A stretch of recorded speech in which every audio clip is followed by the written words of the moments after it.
so to go over a little bit about the passes on it, my previous best was a 681 at I believe 96 miles an hour.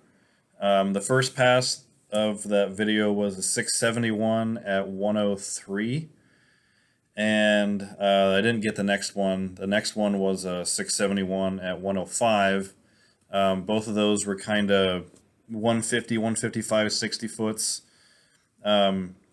Or sorry, the second one that was a 671 was a 165 60 foot, which would have been our 650 pass.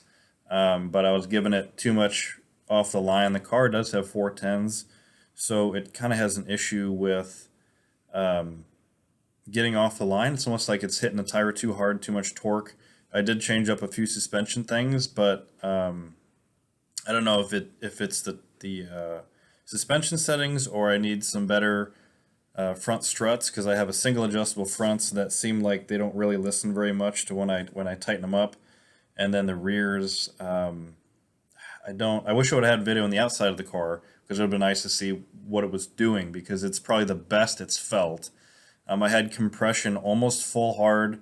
A recommendation of a friend of mine that does drag radial stuff, and the car seemed to like it, but we only got down to a 148 60 foot, and that was the I want to say that was probably actually the first pass. I left at 4,000 RPM on 8 pounds, and then it started to kind of go worse than that. The very last pass, the 645 at 107, that was only a 150 60 foot. And what I meant by it, that was a 630 pass, is if we would have been able to do the 144 60 foot, that would have been a 630. I'm pretty blown away by the car in terms of what it did. I had a goal of just getting better than a 680, and it did it the first hit off the trailer. And then the goal with the engine was a 650, and we hit a 645, and with potential with the 60 foot getting down there to 630 or maybe even a 620. So might be my last outing with this engine this year. But next year it'll at least have forged pistons and rods. I might upgrade the valve train a little bit, because this thing likes to rev, because the lack of cubic inches and the large cam, it likes to boost creep up top. Not really boost creep, but just build boost better. And then I'll also be going to a 355 gear, which will probably help soften that launch a little bit. But that was the goal for the year. I hit my goal for the year. That's why I was so happy.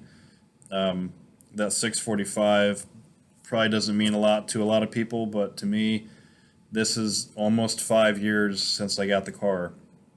And my goal was basically to hit that. And it'd be nice to hit a 5, but I really don't want to blow the thing apart, damage the cam, damage the heads, do something where I'm going to have to just completely rework everything, because the plan is just take a short block, forged pistons, rods, 30 over, give it about 10.5 to 1 compression, and I think that increased compression, the fresh engine, I think that we'll probably run in the same times on 3 or 4 pounds less, because the ring gap's huge, the bores are rusty, it's losing a lot through the rings. But I had good oil pressure. My catch can didn't have barely any oil in it, maybe not even a tablespoon. So, pistons, rods, crank, rings, block from 1974. Yeah. And then the beeps, not necessary. I thought they were actually funnier, because I just started swearing a lot because I was happy.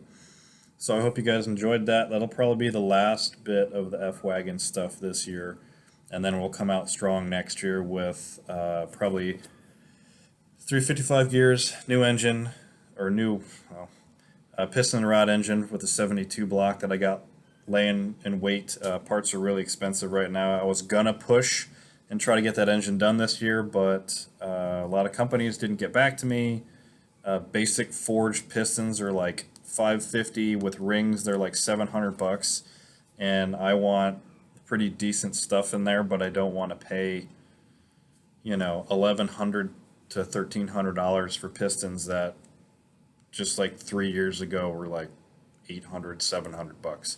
So I'm kind of banking on stuff coming back down. I don't know if it's going to, but I'll at least have money saved up more by then instead of taxing myself by the end of the year because I don't want to be broke. I don't want this car to break me. Um, so it was just a really good outing. I had a really good time. Only got 4 passes in. I was by myself, so I didn't get any outside car shots. But yeah, so I appreciate everybody's support, help, advice. We'll come out swinging next year and hopefully crack into the fives within the first outing or two, and then see where the car can go from there. Because I don't, uh, I mean, usually when you push stuff, you start getting signs that things are starting to go south. So if we do pistons and rods next year, if we get too frisky with it, I think the car will tell me, but we should be able to make all of 800 plus horsepower next year, maybe 1,000 if we're feeling real frisky. So keep tuned in.